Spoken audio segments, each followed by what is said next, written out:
দুনিয়া আরো যদি সাজান, খোদার কসম ক্ষণিকের ক্ষণিকের ক্ষণিকের অল্প সময়ের দুনিয়া চমৎকার সাজাইয়াও তৃপ্ত হইতে পারবেন না, তৃপ্ত হইতে পারবেন।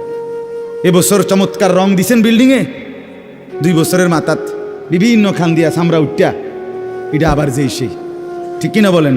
তা আবার রং দাও।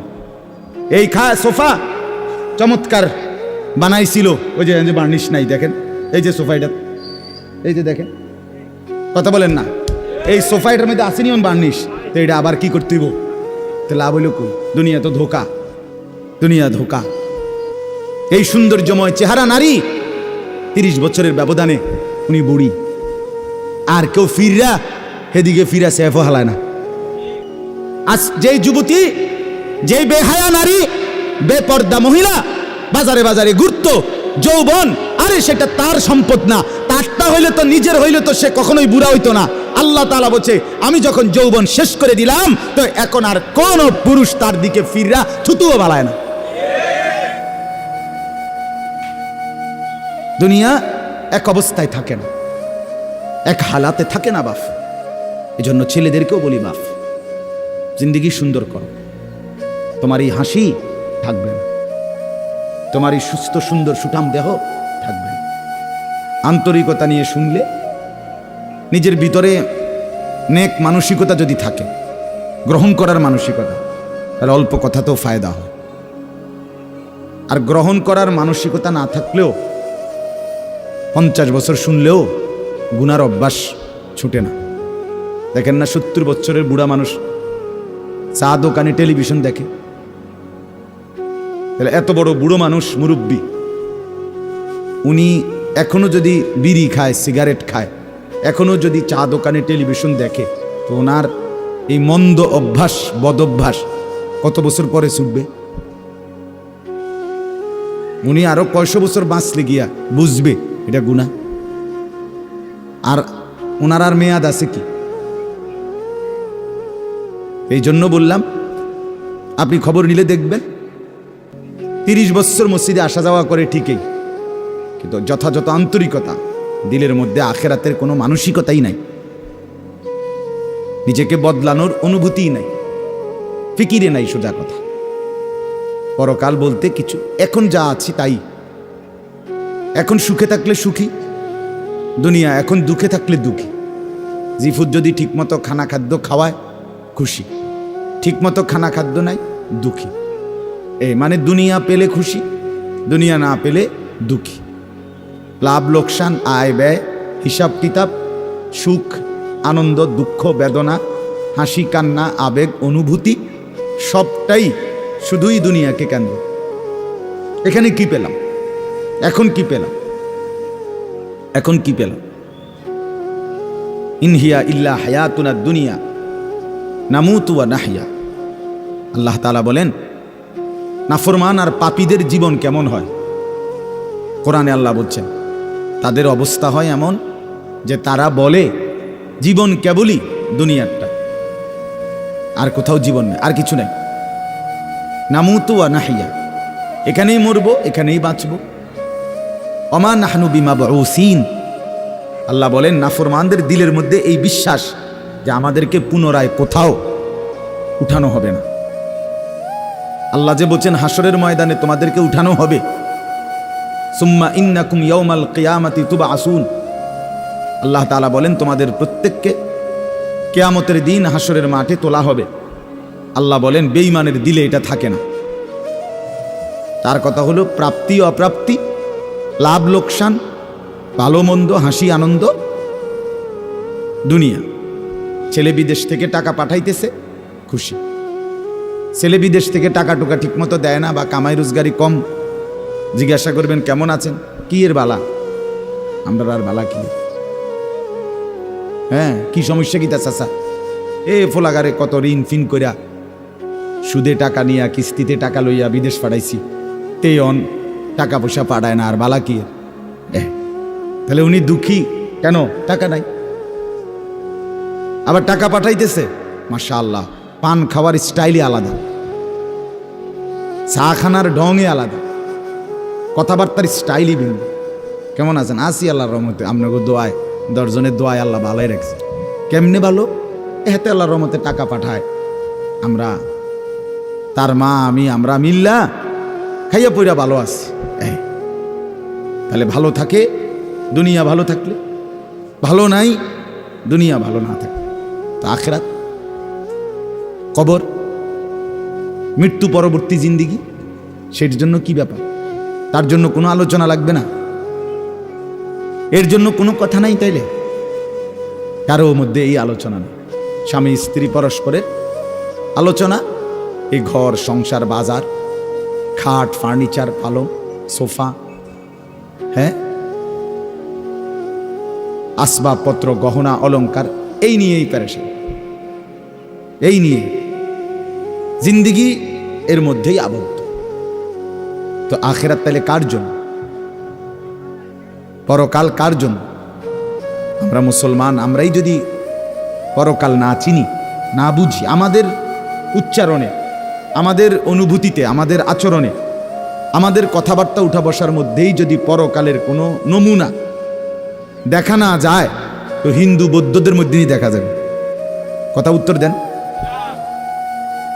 কবর হাসর আখিরাতের চিহ্ন ভেসে ওঠার কথা চালচলনে মুসলমানদের মধ্যে না কাফেরদের মধ্যে? মুসলমানদের মধ্যে। কথা তো ছিল এই, আল্লাহর প্রিয় বান্দারা, অসংখ্য আল্লাহর নেক বান্দাদের জীবনে আছে, রাত্রিতে ঘুমাইতেন না। জিজ্ঞেস করতে, কেন ঘুমান না? বলছে জাহান্নামের ভয় ঘুমাতে দেয় না, কবরের ভয় ঘুমাইতে দেয় না। হযরত আবু বকর সিদ্দিক রাদিয়াল্লাহু তাআলা আনহুর মতো সাহাবী আফসুস করে বলতেন, হায়, আমি যদি একটা গাছের পাতা হতাম, আমাকে যদি একটা চতুষ্পদ জন্তু, গরু কিংবা ছাগল, সেই পাতাটা যদি খেয়ে ফেলত, অর্থাৎ আমি যদি মানুষ না হতাম। অথচ কি পরিমাণ আমলের অধিকারী ছিল। হযরত ওমর রাদিয়াল্লাহু তাআলা আনহুর চেহারা, কপালের দুই পাশ থেকে লম্বা অঝরে কান্নার কারণে দাগ পড়ে গেছিল। হযরত ওমর রাদিয়াল্লাহু তাআলা আনহুর ইন্তেকালের মুহূর্তে হযরত আব্দুল্লাহ ইবনে আব্বাস সাহাবী, তিনি বলছিলেন, আপনাকে আল্লাহ তাআলা অনেক মর্যাদা দিয়েছেন, আপনি 10.5 বছর মুসলমানদের খলিফা ছিলেন, আপনার মাধ্যমে আল্লাহ তাআলা দিক দিগন্ত মুসলমানদের বিজয় দান করছেন। কত রাজ্য, কত এলাকা আপনার এই 10 বছরে বিজয় হয়েছে। আপনার অনেক সম্মান, অনেক মর্যাদা, অনেক গুণ, অনেক বৈশিষ্ট্য। হযরত ওমর রাদিয়াল্লাহু তাআলা আনহু কিতাবের মধ্যে আছে, উনি চোখের পানি ফেলে বললেন আব্দুল্লাহ ইবনে আব্বাসকে, শোনো, আমি আল্লাহ তাআলার কাছে এতটুকু আশা করি শুধু, যে আল্লাহ, আমার জীবনের যা নেকি আর আমার জীবনের যা গুনাহ, কমপক্ষে আমার নেকিগুলো যেন আমার গুনার মোকাবেলায় বরাবর হয়।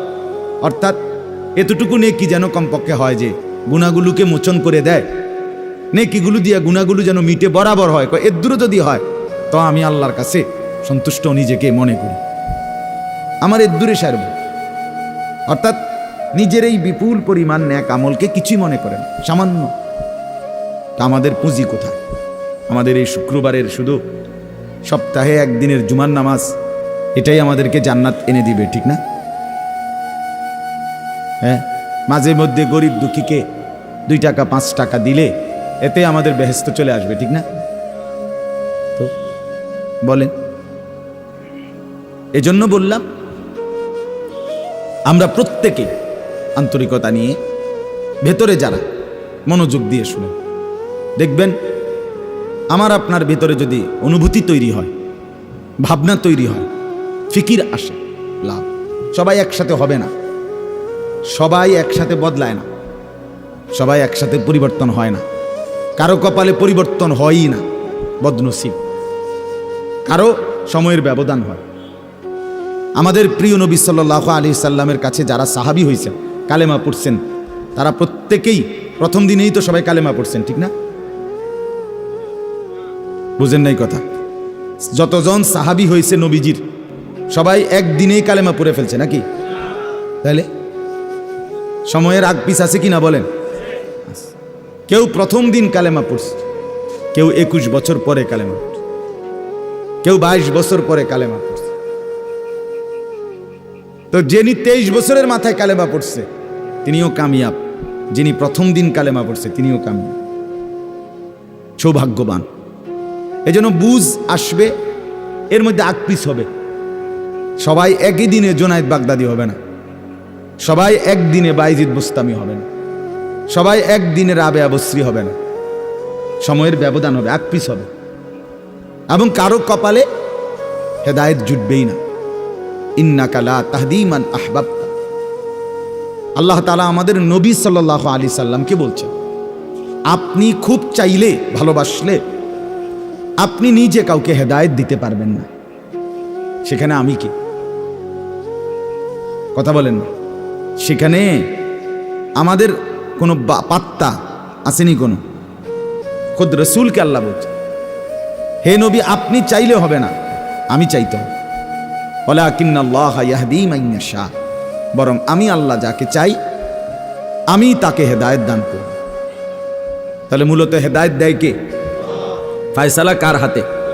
আমার বলা আপনার শোনা কোনোটাই মূল বিষয় না। মূল বিষয় হলো এটা একটা উসিলা ধরা, কিন্তু মূল ফায়সালা কার হাতে? ওয়ালাউলা ফাদলুল্লাহি আলাইকুম ওয়া রাহমাতুহু মাজ। এই বেটা মোবাইল না ধরতে মানা করছি। সুন্দর করে বললে হয় না, অনেকের খাসিয়ত এতটাই যে ধমক না দিলে, কথা বুঝছেন না, এটা তার একটা তবিয়ত হয়ে গেছে। না আমারে এমনি করলে আমি বুঝতাম না, আমার ধমকাই তুই। বদ অভ্যাস মানে জিন্দিগির একটা মিনিট লজ্জা শরম কিচ্ছুর কোনো ধার ধারে না। ছেলেরা মোবাইল ছাড়া 1 মিনিট থাকতে রাজি না। এবারে মা দেখুক, নাহলে বাফে দেখুক, নাহলে হুজুর দেখুক, নাহলে একবারে আব্দুল কাদের জিলানি দেখুক, আমার এতে কোনো অসুবিধা নেই। আমার দরকার মোবাইল। মোবাইল আছে, আমি আছি, খালাস।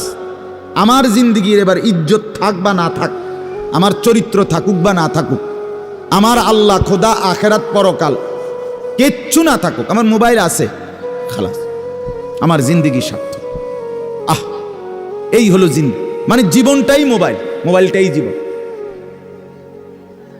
বেঁচে আছে মোবাইল টিপবার জন্য, মোবাইল বানানো হয়েছে তার কাছে পৌঁছবার জন্য। আজ ছেলেদের হালাত মানে বেঁচেই আছে এটার জন্য, বেঁচেই আছে। জিন্দিগিটাই এটার সাথে সম্পৃক্ত, জীবনটাই এটার সাথে। পৃথিবীতে কোনো যুগে, মনে রাখবেন এই পৃথিবীর ইতিহাস এটা, পৃথিবীতে কোনো যুগে একসাথে সম্মিলিতভাবে যুব সমাজ এত বেশি গাফেল, অকর্মণ্য, অপদার্থ কোনো যুগে হয় নাই একসাথে। এখন যেটা আগে একটা সমাজে, একটা এলাকায় বখাটে দুশ্চরিত্র একজন ছিল, দুইজন ছিল, চিহ্নিত, কথা বোঝেন নাই, চিহ্নিত হয় তারে মানুষের চিন্ত, তে সোর, গ্রামে চুক্তি হয়তো একজন, তে একটু খারাপ, তার লগে মিশ্র না। কিন্তু এখন ভদ্রঘরের ছেলে, স্বাভাবিক ঘর থেকে বের হইছে মুসলমানের ছেলে, দিনের পর দিন, রাতের পর রাত এক ওয়াক্ত নামাজ পড়ে না। এতে মা বাবারও কোনো আফসোস নাই, এলাকাবাসীরও কোনো আফসোস নাই, পাড়া মহল্লার সর্দার মাতব্বর কারো কোনো আফসোস নাই, কারো মুখে এই নিয়ে কোনো আলোচনা নাই যে কি আমগো এলাকার যে ফোলাফাইন্ডি এগুলা যে কোনো নামাজই পড়ে না, আমগোর সামনে দুষ্টামি করে, হাঁটাহাঁটি করে, আমরা কি এটা বলতে পারি না? এই অনুভূতিটুকু পর্যন্ত লোপ পাইছে। আহ, এত দুর্ভাগ্য মুসলমানের ইতিহাসে আর কখনো হয় না। বেনামাজি আগেও ছিল, কথা বোঝেন নাই, বেনামাজি আগেও ছিল, এতটা গাফেল আগে ছিল, মা বাপ এত অসচেতন আগে ছিল। আমার মনে আছে আমরা প্রাইমারি স্কুলে হিন্দু স্যার জমের মতো ভয় পাইতাম, হিন্দু মাস্টার, কিন্তু ভীষণ ভয় করতাম। স্যারে দেখলে মাইরা লেবে, এতটা ছিল একটা সময়। কত, আজ থেকে 500 বছর আগে, ঠিক না? আমার বয়স ধরেন 500 বছর, আমি আদি যুগের মানুষ, এরম নি তো। আমার বয়স 42 বছর রানিং, শুরু হয়েছে 41 শেষ হয়েছে, তাহলে 30 বছর আগের কথা।